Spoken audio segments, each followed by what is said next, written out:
Welcome to our channel. Today we how to recover project files with Atlassian Jira step by step clearly.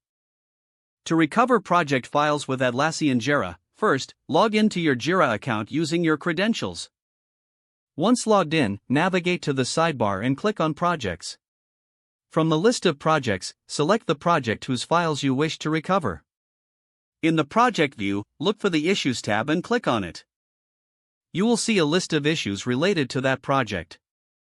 Identify the specific issue linked to the file you want to recover.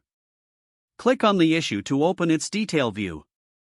Within the issue view, scroll down to the Attachments section. Here, you will find any files uploaded to the issue. To download a file, click on the file name or the download icon next to it. If the attachment is not there, check the History tab for previous versions or changes.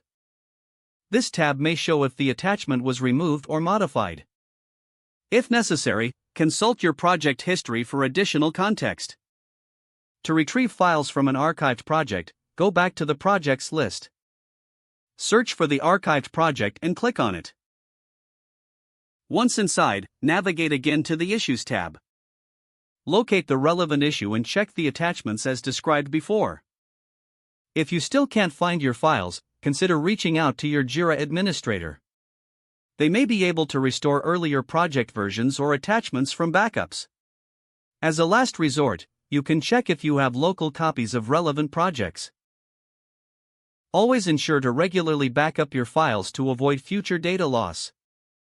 Following these steps will help you successfully recover your project files in Jira. If the page does not load, refresh the browser or try again in a private or incognito window. Make sure you are using the correct email address, then retype it carefully to avoid small typos.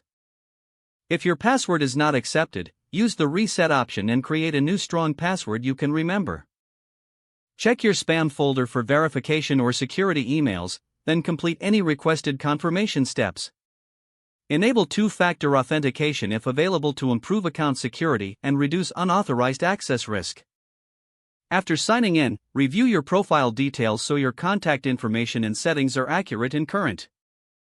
If you see an error message, note it down and try again after restarting your device and internet connection. Don't forget to like this video and subscribe to our channel for more step-by-step tech guides.